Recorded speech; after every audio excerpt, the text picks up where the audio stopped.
आप सभी श्रोतागणों का एक बार फिर से स्वागत है मेरे चैनल रागनी सिंह में। आइए आज सुनते हैं मालती जोशी जी की लिखी कहानी छोटी लकीर बड़ी लकीर। तो शुरू करते हैं कहानी छोटी लकीर बड़ी लकीर। मम्मी, राजू मामा आए हैं नीली मारुति में, तो इतना हुलस क्यों रही है? मम्मी ने मुझे स्कूली लड़की की तरह डपट दिया। तूने क्या कभी गाड़ी देखी नहीं है? तुम्हारे वहां तो पोस्टमैन तक अपनी कार में आता है। मम्मी, मैं हुलस रही थी तो इसलिए कि ये राजू मामा की गाड़ी है। मम्मी ने मुंह बिचका दिया और वह उसी निर्लिप्त भाव से मटर छीलती रही। उनकी इस भंगिमा पर आश्चर्य व्यक्त करने का मुझे समय नहीं मिला। दरवाजे की घंटी बज चुकी थी। मैंने दौड़कर दरवाजा खोला। अब हुलसने की बारी मामा की थी। अरे मीनू बिटिया, तू कब आई? हमें खबर तक नहीं हुई। परसों शाम ही तो पहुंची हूँ मामा। कल का पूरा दिन तो थकान उतारने में ही निकल गया। आज सोच रही थी अकेली ही आई है। हाँ, उस बार नहीं आ पाई थी ना। पल भर के लिए हम दोनों ही चुप हो गए। उस बार से मेरा तात्पर्य वे समझ गए थे। पापा की मृत्यु के समय में नहीं आ पाई थी। मेरा अपेंडिक्स का ऑपरेशन हुआ था। ये अकेले ही आ गए थे। उसके बाद 1.5 साल तक मेरा आना किसी न किसी कारण से टलता ही रहा। इतनी दूर उड़कर आना इतना सहज भी तो नहीं है। बरसी पर तेरी बहुत राह देखी थी, मामा बोले। उन्हीं दिनों मेरी सास अपनी बाईपास सर्जरी के लिए वहां पहुंच गई थी। फिर कैसे आती? अच्छा, कैसी हैं अब? ठीक है, अभी वही है मेरे पास। उन्होंने ही कहा कि मैं बच्चों को देख लूंगी तो बेफिक्री से हुआ। तभी तो मेरा निकलना संभव हो सका। बच्चों को भी ले आती, जरा घर में रौनक हो जाती। खैर, दीदी कहाँ हैं? बुलाती हूँ। उन्हें बिठाकर मैं भीतर गई। फिर से बुलाने का नाटक करना पड़ा। मम्मी, राजू मामा आए हैं। आ रही हूँ, मम्मी ने कहा और घुटनों पर हाथ लिए धीरे धीरे बाहर आई। तो मैं हैरान रह गई। ये अचानक इनके पैरों को क्या हो गया? सुबह तक तो ठीक ठाक थे। मामा ने आगे बढ़कर उनके पांव छुए। कैसी हो दीदी? बस जिंदा हूँ, मम्मी ने थकी सी आवाज में कहा। तुम अपनी कहो, तुम इधर कैसे भूल पड़े? मामा का चेहरा इस व्यंग्योक्ति से म्लान हो आया। फिर भी मुस्कुराते हुए बोले, तुम्हारा आशीर्वाद लेने आया हूँ। शशांक की शादी कर रहा हूँ। इसी 25 का मुहूर्त निकला है। अब तुम्हें पूरे 8 दिन वहां आकर रहना होगा, नहीं तो काम ही नहीं चलेगा। तुम्हारे सिवा बड़ा बुजुर्ग अब है ही कौन? इसीलिए शायद एकदम शादी की खबर देने आया है। क्षण भर को मामा हतप्रभ हो गए, फिर संभल कर बोले, अरे उन लोगों ने समय ही कहाँ दिया, न सगाई न शगुन, बस एकदम से शादी की तारीख निकाल दी। उसका भाई अगले महीने कनाडा जा रहा है ना, इसलिए। वे लोग क्या यहीं के हैं? मैंने बातों का रुख मोड़ना चाहा, तब तक मम्मी दूसरा तीर चला चुकी थी। सुषमा नहीं आई? मामा इस बार शायद हमले के लिए तैयार ही थे। चट से बोले, अरे उसके तो हाथ पांव फूल गए हैं, समझ में ही नहीं। इस बार गिनी चुनी चीजें ही लाई थी और अब उनका ही मुआयना कर रही थी। मम्मी, पिछली बार शशांक ने एक मल्टी कलर्ड स्वेटर की फरमाइश की थी, मैं याद से ले भी आई हूँ। अब शादी की सौगात के रूप में दे दूं तो बुरा तो नहीं लगेगा ना? मैंने पैकेट खोलकर मम्मी के सामने किया तो उसे हाथ से परे हटाते हुए बोली, क्यों इतनी महंगी चीजें लाती रहती है? इन नाशुक्रों को कोई कद्र करना भी आता है? जरा पूछना उससे कि पिछले स्वेटर का क्या हुआ। वह तो छोटा भी पड़ गया होगा मम्मी, 6-7 साल पहले लाई थी, अब तो पुराना भी लगने लगा होगा। बिल्कुल नया का नया रखा है। उस दिन मिश्रानी का लड़का पहन कर आया था, तब मैंने देखा। लोग तो इम्पोर्टेड चीजों पर जान छिड़कते हैं और ये नौकरों में बांटते फिरते हैं। मिश्रानी का लड़का? तो क्या आजकल मामा के यहाँ मिश्रानी लगी हुई है? मैंने विषयांतर करना चाहा। और क्या, अब तो तेरे मामा के यहाँ मिश्रानी है, महरी भी है, बाजार हाट करने के लिए एक छोकरा भी है।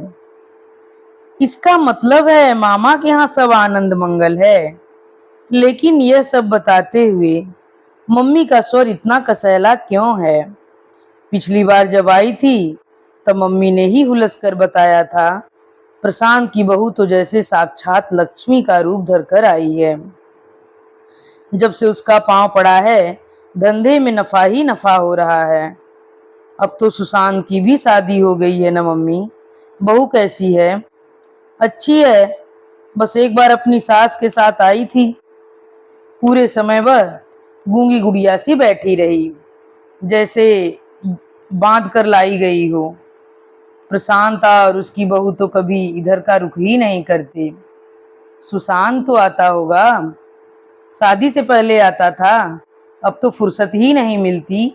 इंजीनियर बनने के बाद शशांक भी बुआ के घर का रास्ता भूल गया है। शशि निशी पिछली बार मातम पुरसी का फर्ज अदा कर गई थी, अब 15 दिनों से आई हुई हैं, पर एक बार झांकने भी नहीं आई।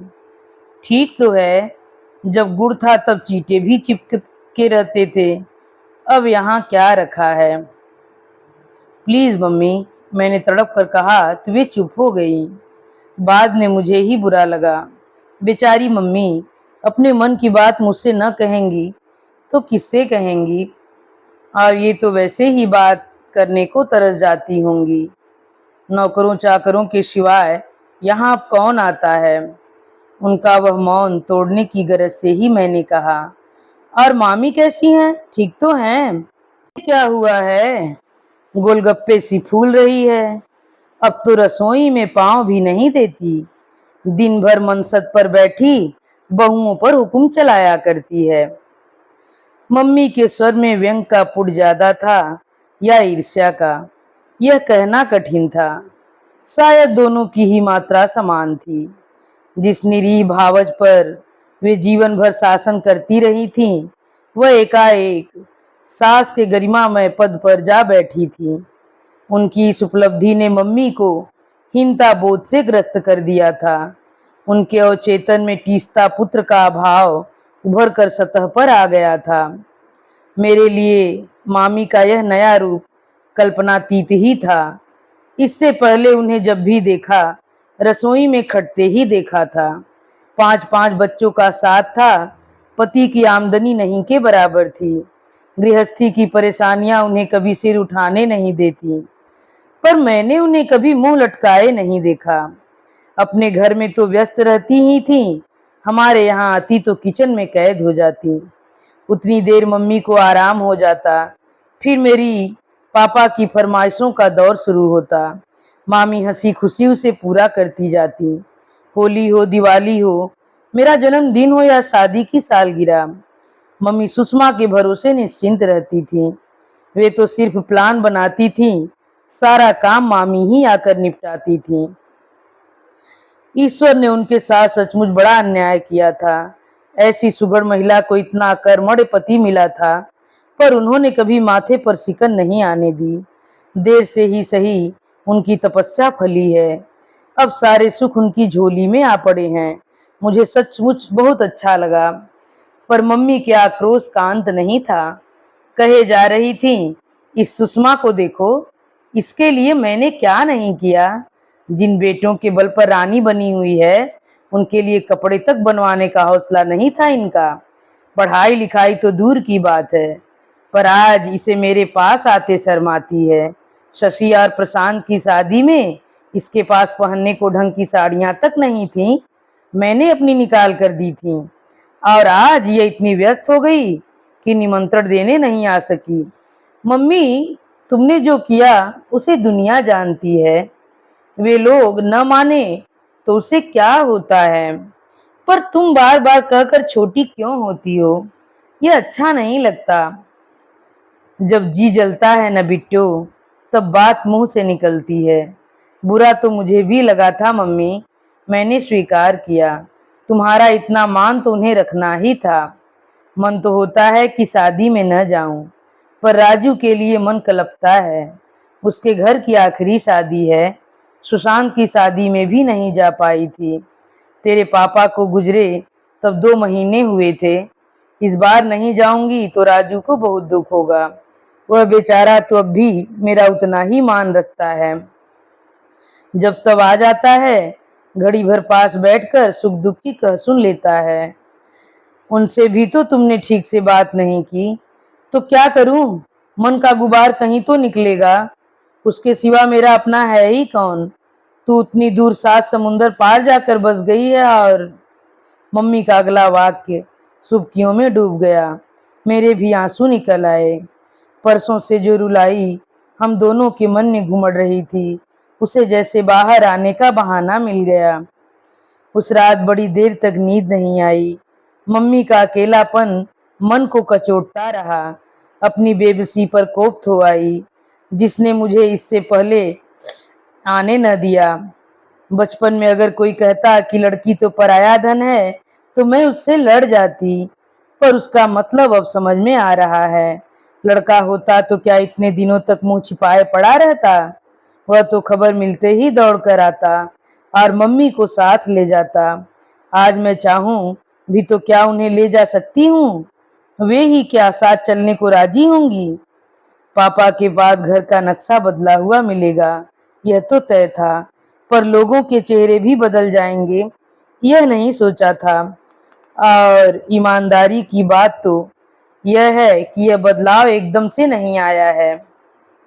इसकी प्रक्रिया बहुत पहले से शुरू हो चुकी थी, पर तब हमारी जमीन इतनी पुख्ता थी कि उसका एहसास नहीं हुआ। राजू मामा का पूरा परिवार कभी इस घर का ही एक भाग हुआ करता था। मम्मी उन्हें पुत्रवत प्यार करती थी।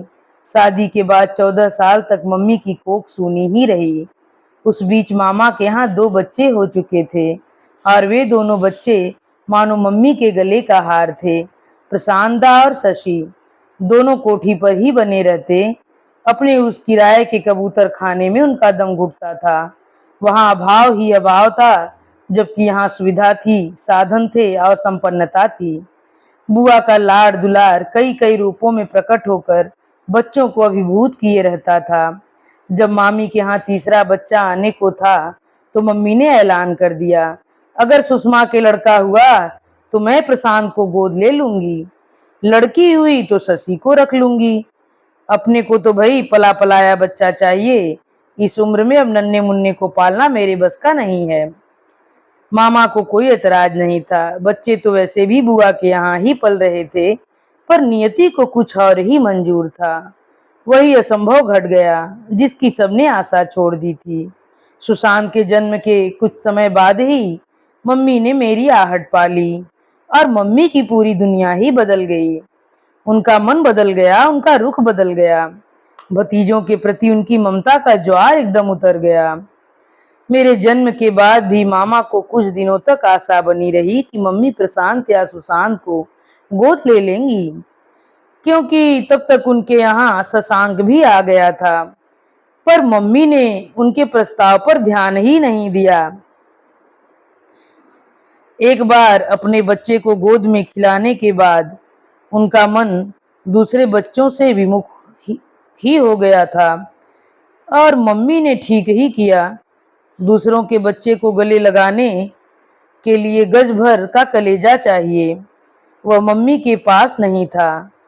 अगर किसी को रख भी लेती तो उसके साथ अन्याय ही होता। मामा के जिन बच्चों पर कभी वे जान छिड़कती थीं, उनके साथ उनका व्यवहार कभी कभी इतना अमानवीय हो जाता कि उतनी छोटी उम्र में भी मैं उसे अनुभव करती और शर्म से गड़ जाती थी। वे उन्हें मेरे खिलौने नहीं छूने देती थीं, मेरे कपड़ों की अलमारी उनके सामने नहीं खोलती थी। मुझे दूध का गिलास भी उनसे छिपा कर दिया जाता था, जो मेरे गले से नहीं उतरता था। अगर मैं खाने के लिए ना नुकुर करती तो सबको सुनाकर कहती, दुनिया के बच्चे देखो कैसे अघा कर खाते हैं। और इसे देखो, पता नहीं कौन सा अमृत पीकर आई है कि भूख ही नहीं लगती। अगर मैं कोई भूल कर बैठती तो उसका दोष भी मेरे गंवार साथियों को ही दिया जाता। जो बच्चे कल तक उनकी आंखों के तारे थे, जो किसी दिन इस घर की शोभा बनने वाले थे, उनकी तहजीब में उन्हें अब खोट ही खोट नजर आने लगी थी। दिन भर उन्हें टोकती रहती, सोफे पर पाँव मत दो, पाँव घिसट कर मत चलो, नाखून मत चबाओ, खाते समय आवाज मत करो, जूठे हाथ से गिलास मत उठाओ। बच्चे लाख छोटे हों, मान अपमान खूब समझते हैं। सबसे पहले प्रशांत ने आना छोड़ा, फिर शशि दी छिटक गईं। उनकी तो मुझ पर खास कृपा दृष्टि थी। मुझे अपमानित करने का या दुखाने का कोई मौका वे नहीं छोड़ती थीं। वे यह कभी नहीं भूलीं कि मैंने आकर उनसे बुआ की ममता भरी गोद छीन ली है, उनके सुख का संसार उजाड़ दिया है। मेरे इस अपराध को उन्होंने कभी क्षमा नहीं किया। निशी और शशांक भी जब तक छोटे थे, माँ का पल्लू पकड़कर बराबर आते रहे। बुआ के घर का आकर्षण ही ऐसा था। हाँ, मामी के मनोभावों का भी पता नहीं चला। गजब की सहनशील थी, हमेशा मुस्कुराती रहती। मान अपमान उन्हें कुछ भी नहीं व्यापता था। मम्मी की झिड़कियां भी हंसकर झेल लेती थीं। शायद जानती थीं कि अपने लंबे चौड़े परिवार को पालने के लिए ननद का साया बहुत जरूरी है। इसीलिए नवोढ़ा दुल्हन की तरह से झुकाए रहती, मम्मी के हमको तुष्ट किए रहती। मामा के परिवार में केवल दो लोग थे जिनका हम पर निश्चल निर्हेतुक प्यार था। एक तो राजू मामा खुद थे, दूसरा था सुशांत। मुझसे मुश्किल से साल भर बड़ा होगा, इसीलिए मैंने उसे बड़े भाई का दर्जा कभी नहीं दिया। वह हमेशा मेरा हम उम्र साथी बना रहा। हर छोटे बड़े काम के लिए मैं उसका मुंह जोहती रहती। बाहर जाते समय वह साए की तरह मेरे साथ रहता। उसने मुझे भाई की कमी कभी महसूस नहीं होने दी। मेरी शादी में वही सबसे ज्यादा रोया था। मेरे ससुराल चले जाने के बाद उसी ने मम्मी पापा का अकेलापन बांटा था। और अब मम्मी बता रही हैं कि सुशांत इधर का रुख ही नहीं करता। ताज्जुब है। 8 दिन तक मैं जब्त किए रही। मन में एक आशा थी कि मेरे आने का समाचार मिलते ही मामा के यहाँ से कोई न कोई आएगा, कम से कम सुशांत तो जरूर ही आएगा। जब जब बाहर का गेट खड़कता मैं चौकन्नी हो जाती, उलाहनों को मन में तरतीब से सजाने लगती, पर उन्हें बाहर आने का मौका ही नहीं मिलता, क्योंकि दरवाजा खोलने पर या तो महरी के दर्शन होते या डाकिये के। कभी कभी तो यह महज हवा की ही शरारत होती। पूरा हफ्ता इसी हताश प्रतीक्षा में बीत गया। फिर मेरा जी घबराने लगा कि अगर किसी से बिना मिले ही घर लौट गई तो बाद में यह बात मन में टीसती रहेगी। इतनी दूर से इतने सारे पैसे खर्च करके आई हूँ तो किस लिए? मम्मी पापा से मिलने की ललक तो खैर ही थी, पर और भी लोग थे। मेरी सहेलियां थी, मामा और बुआ का परिवार था, अड़ोसी पड़ोसी थे। इन सबसे मिलकर ही तो पीहर का परिवेश बनता था। यहाँ तक कि घर के नौकर चाकर भी इसमें शामिल थे। उनके बिना घर का चित्र पूरा नहीं होता था। आश्चर्य की बात तो यह थी कि मम्मी इस बार खुद मुझे बुआ लोगों के यहाँ ले गईं, पर मजा नहीं आया। पूरे समय रोना धोना ही चलता रहा। सहेलियों तो अपने अपने घर थीं, मेरा और उनका एक साथ मैके आना तो संभव नहीं था। जो भी मिली मातम पुरसी के लिए तत्पर लगी। अड़ोस पड़ोस में भी एक तरह से यही बातें होती रहीं। उनकी बातों ने मुझे अपराध बोध से ग्रस्त कर दिया कि मैं इतनी देर से क्यों आई। कम से कम मामा के यहाँ मुझे यह सब झेलना नहीं पड़ेगा, यह निश्चित था। एक तो घर में शादी का माहौल था, दूसरे उस घर से मेरा रिश्ता औपचारिक कभी नहीं रहा, बल्कि वह तो जैसे इसी घर का एक हिस्सा था। मम्मी बार बार कहती रही कि शशि, निशी को शोक प्रकट करने तुम्हारे पास आना चाहिए, पर मैं स्वयं ऐसा नहीं चाहती थी। मैं उन लोगों से एकदम सहज भाव से मिलना चाहती थी। प्रशांत दा के गुलगुथने बच्चे की खूब तारीफ सुनी रखी थी, उन्हें देखने की खूब इच्छा हो रही थी। सुशांत की बहू को देखने का चाव था, और निशी से तो मैं शादी के बाद मिली ही न थी। सुना था शशि दी के पति भी अब क्लास 1 ऑफिसर बन गए हैं और गाड़ी वाड़ी ले ली है। यह सब देखने सुनने का चाव था, पर अभिमान की एक छोटी सी फांस मेरे मन में भी अटकी थी, जो मुझे उधर का रुख नहीं करने देती थी। फिर एक दिन पता चला कि हम लोगों की अनुपस्थिति में मामा मामी होकर गए हैं। फिर तो मुझे बहाना मिल गया। मामा का लाड दुलार, मामी का प्यार मनुहार, हम सब भाई बहनों की धीमा गुस्ती सब नए सिरे से याद आने लगे। अपने घर में तो मैं माँ बाप की इकलौती लाडो थी ही। मामा के यहाँ भी राजकुमारियों से मेरे नाज उठाए जाते थे। उनकी अपनी बेटियां इसीलिए कभी कभार ईर्ष्या से जल भुन जाती थी। मम्मी इजाजत नहीं देंगी यह मालूम था, इसीलिए एक दिन शॉपिंग का बहाना करके अकेले ही निकल पड़ी। यह मुझे मालूम था कि मामा का किराए वाला दबड़ा 7-8 साल पहले ही छूट गया है। छोटा सा ही सही, अब उनका अपना मकान है। गांव में नाना जी के नाम की थोड़ी सी जमीन थी। मुकदमेबाजी करके पापा ने बड़ी मुश्किल से उसे छुड़ाया था। फिर मम्मी का हिस्सा भी मामा के नाम करके उसे बेच डाला था। उन्हीं पैसों से यह छोटा सा मकान खरीदा गया था। सारी दौड़ धूप पापा ने की थी, पर मम्मी ने सारा श्रेय प्रशांत दा की लक्ष्मी बहू को ही दिया था। कहती थी कैसी सुलक्षणी बहू है, देखो एक दिन किराए के मकान में नहीं रही, आने से पहले सारा इंतजाम कर लिया। शहर से बाहर एक सुनसान कॉलोनी में होने से वह मकान सस्ता मिल गया था, पर अब ऑटो रिक्शे में जाते हुए देखा सड़क के दोनों ओर घनी बस्ती बन गई है। एक से एक सुंदर इमारतें नजर आ रही थीं। पापा की दूरदर्शिता की यह दाद देने को जी चाहा। वे खूब जानते थे कि 4-5 साल में शहर यहाँ तक खिंचाएगा। मकान मेरा देखा हुआ था, पता भी पूरा याद था, पर जिस मकान के सामने मेरा रिक्शा रुका था वह तो पहचाना ही नहीं जा रहा था। शादी में रंग रोगन तो सभी करवाते हैं, पर मामा ने तो एक मंजिल चढ़ा ली थी, आसपास की खाली जगह भी घेर ली थी। सामने बड़ा सा जालीदार बरामदा निकल आया था। पुराने कमरे तो बाहर से नजर ही नहीं आ रहे थे। दरवाजे पर वह नीली मारुति खड़ी थी, शायद कहीं जाने का प्रोग्राम था। दोनों बहनें पीछे की सीट पर थीं, सामने भाभी बैठी थीं। ड्राइवर की सीट खाली थी, शायद प्रशांत दा का इंतजार था। मम्मी ने मामी के लिए कहा था कि गोलगप्पे सी फूल रही हैं, पर यह वर्णन तो प्रतिभा भाभी पर भी लागू हो रहा था। ऑटो के पैसे चुकाकर जैसे ही मैं मुड़ी, प्रशांत घर से निकले। अरे मिनी तू कब आई? मुझे आए तो 15 दिन हो चले हैं। मामा ने बताया तो होगा, मैंने शिकायती लहजे में कहा। अरे मेरी और डैडी की तो 2-3 दिन तक मुलाकात ही नहीं होती है। डैडी? यह संबोधन मेरे लिए नया था। मैंने बताया तो था, आपको कुछ याद तो रहता नहीं है, भाभी ने उलाहना दिया। प्रशांत दा हंसकर रह गए।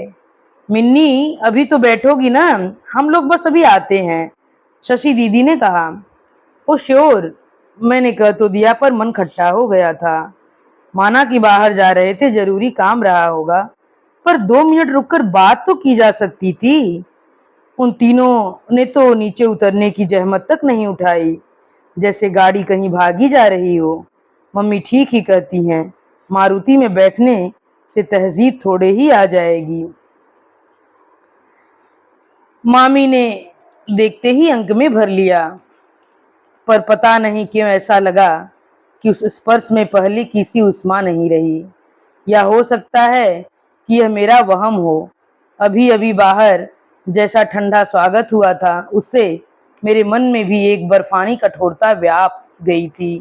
घर में एक गहमा गहमी थी, एक व्यस्तता का माहौल था।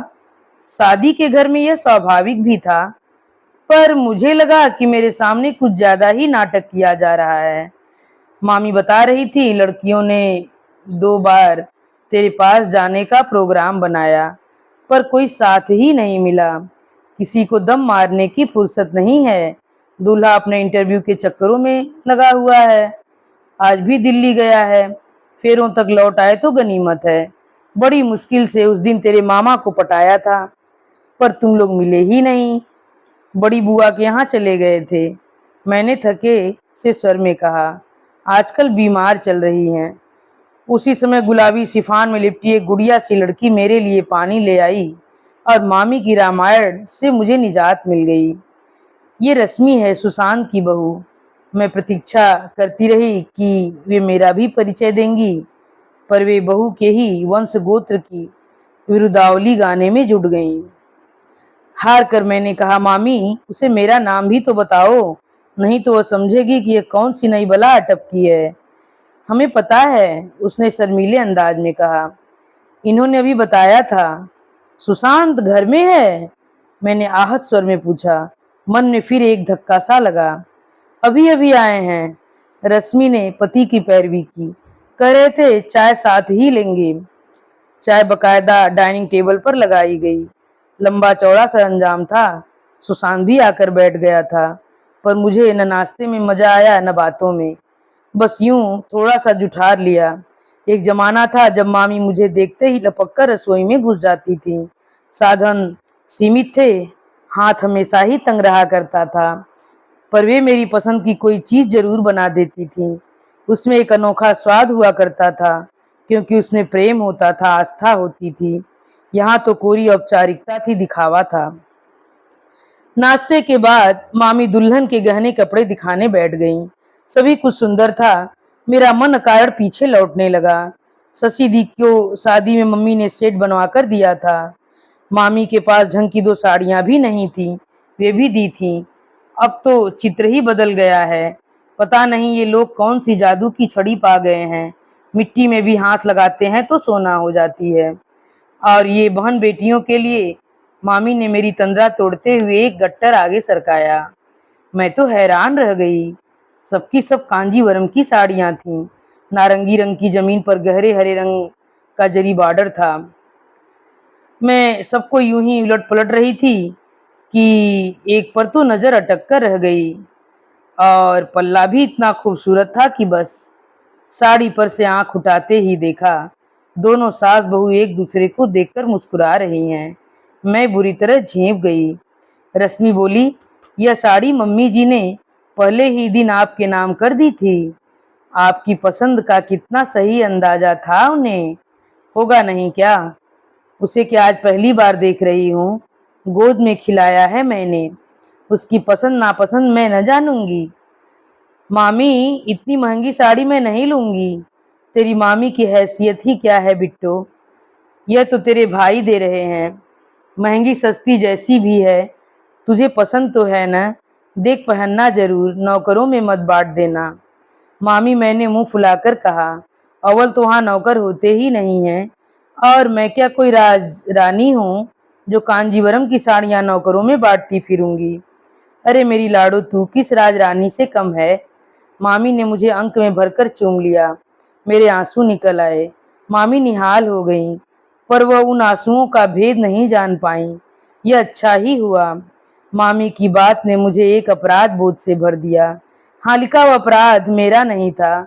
मामी ने हर बार मुझे साड़ियां दी, कोई तीज त्योहार खाली नहीं जाने दिया।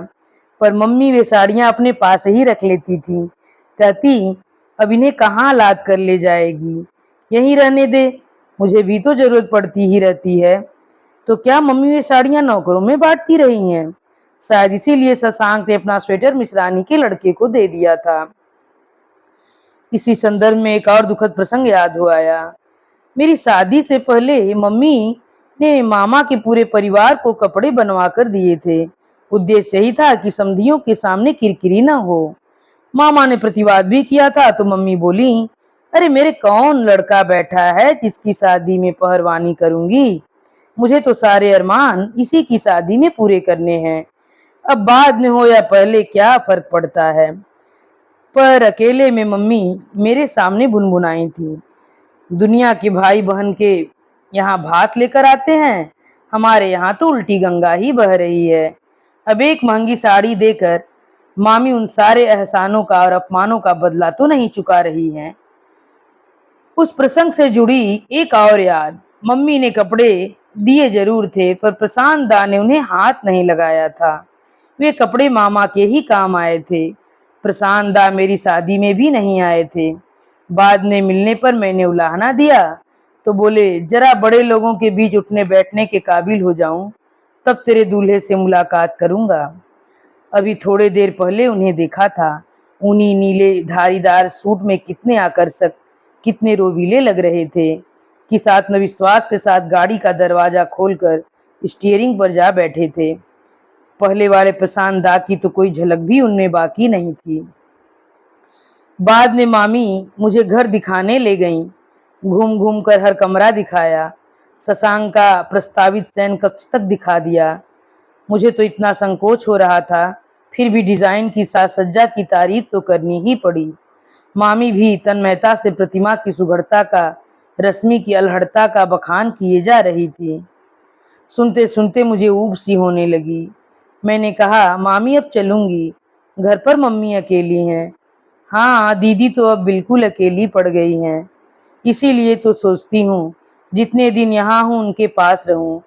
अरे मैं कितना सोचती हूँ, पर घर गृहस्थी में ऐसी फंस गई हूँ कि निकलना ही नहीं हो पाता। तुम्हारी अब बार बार दौड़ने की उम्र भी नहीं है मामी, पर बहुओं को ही भेज दिया करो, मम्मी का दिल बहला रहेगा। मामी थोड़ी देर चुप रही, फिर धीरे से बोली, बच्चों के अपने 100 प्रोग्राम होते हैं, और सच कहूँ लली, दीदी की भी अब उम्र हो चली है, वही पुरानी बातें लेकर बैठ जाती हैं। अब नई लड़कियों को उनमें मजा थोड़े ही आता है। मैं समझ गई, नई लड़कियों का तो बहाना है। अब तो पुराने लोगों को ही वे बातें अच्छी नहीं लगती होंगी। बहुओं के सामने हेठी जो होती है। चलने लगी तो मामा मिल गए। गाड़ी कहाँ है? ऑटो में ही आ गई थी, मैंने कहा, पर मन में बहुत पछतावा हुआ कि गाड़ी क्यों नहीं लाई। दरअसल मुझे अब उसका भरोसा नहीं रहा। इतने इतने दिन गैराज में बंद पड़ी रहती है। यूं तो सामने वाले सक्सेना अंकल का ड्राइवर हर तीसरे चौथे दिन आकर देख जाता है, एक आध चक्कर लगवा देता है। फिर भी मेरी हिम्मत नहीं पड़ती। जब भी बाहर जाना होता है, गाड़ी को लेकर मम्मी से बहस हो ही जाती है। वैसे यहाँ ले भी आती तो मामा की नई नकोर मारुति उसका मुंह चढ़ाती ही लगती। मामा ने सुशांत को आवाज दी थी। थोड़ी ही देर में वो एक जीप लेकर दरवाजे पर खड़ा था। अपनी है? हाँ, मामा बोले। 3-4 साल पहले ले ली थी। तिलहन संघ वालों ने पुरानी गाड़ियों की नीलामी की थी तो सस्ते में मिल गई। एक गाड़ी बहुत जरूरी थी, एक तो फैक्ट्री बहुत दूर है, और फिर बिजनेस के सिलसिले में बच्चों को आसपास जाना भी पड़ता है। मारुति शायद नहीं है। अरे अभी ली है, 15 दिन तो हुए हैं। लेनी तो थी, सुशांत बोला। मैंने डैडी से कहा, शादी से पहले ले लो तो थोड़ा जलवा रहेगा। डैडी, एक बार फिर यह संबोधन मुझे खटक गया। शादी में जरूरत हो तो अपनी भी मंगा लेना, फालतू ही खड़ी है। गाड़ियों की कोई कमी नहीं है मिनी, प्रॉब्लम तो उन्हें रखने की है, सुशांत ने कहा। ठीक भी है, अब तो हर किसी के पास गाड़ी हो गई है। किसी समय पूरे परिवार में यह फक्र सिर्फ हमें हासिल था, बाकी दुनिया साइकिल पर ही चलती थी। उस समय तो स्कूटर भी एक सपना हुआ करता था। पूरे 20 मिनट का रास्ता था, पर शायद हम लोगों ने 20 वाक्य भी मुश्किल से बोले होंगे। एक समय था जब हमारी बातें खत्म ही नहीं होती थी। अब तो सोच सोच कर प्रश्न पूछे जा रहे थे। मैंने रश्मि की पढ़ाई, शौक आदि के बारे में पूछा। उसने मेरे बच्चों के बारे में जानना चाहा। तब मुझे याद आया कि मैं इतनी देर बैठी रही, पर मामी ने एक बार भी मेरे बच्चों के, उनके पापा के बारे में पूछताछ नहीं की, बस अपनी ही सुनाती रही। यह अदा उन्होंने कहाँ से सीखी? मम्मी से। गाड़ी उसने गेट के बाहर ही खड़ी कर दी। क्यों भीतर नहीं आओगे? सॉरी यार, आज रश्मि को प्रॉमिस कर रखा है, उसे लेकर मार्केट जाना होगा। तो साथ ही ले आते ना, फिर से उतनी दूर जाओगे। वह क्या इस खटारे में बैठती है? उसके लिए तो मुझे घर जाकर मोबाइल उठानी होगी। हाँ, खटारे में तो बहनें ही बैठती हैं, ये तो फिर भी जीप है। मैं तो तुम्हारी खटारा साइकिल पर भी डबल सीट बैठी हूँ। कह तो गई, पर दूसरे ही क्षण लगा कि उस खटारा साइकिल का उल्लेख करने की कोई जरूरत नहीं थी। जरूर मम्मी भी ऐसा ही कुछ करती होंगी, तभी तो सब बिदकते हैं। सुशांत लेकिन मुस्कुरा दिया, बोला, अच्छा अब चलूं, शादी में मिलते हैं। हाँ, उससे पहले तुम्हें फुर्सत ही कहाँ होगी, मैंने कहा, पर मेरी आवाज जीप की घरघराहट में डूब गई। सुशांत ने गाड़ी धीरे से बैक की, एक शार्प टर्न लिया और दूसरे ही क्षण वह सड़क पर दौड़ रही थी। गेट बंद करके मैं बड़ी देर तक वहीं गुमसुम खड़ी रही। मम्मी का दुख अब मेरी समझ में आ रहा था। उन्हें मामा के वैभव से ईर्ष्या नहीं थी, पर वे अपनी अवमानना झेल नहीं पा रही थी। बहुत पहले एक कहानी पढ़ी थी। तात्पर्य था कि किसी लकीर को छोटा करना हो तो उसके सामने एक बड़ी लकीर खींच दो। मामा के लड़के यही कर रहे थे। वे गिन गिन कर सारे अपमानों का बदला ले रहे थे। वे चुपचाप सहने के सिवा कोई उपाय नहीं था। उसे चुपचाप सहने के सिवाय कोई उपाय नहीं था, क्योंकि हम अपनी पारी खेल चुके थे। अब उनकी बारी थी। कहानी यहीं पे समाप्त होती है। आप सभी श्रोतागणों से मेरा विनम्र अनुरोध है कि अगर आप लोगों को यह कहानी पसंद आए तो कृपया मेरे चैनल को सब्सक्राइब, वीडियो को लाइक और शेयर करना मत भूलिएगा। धन्यवाद।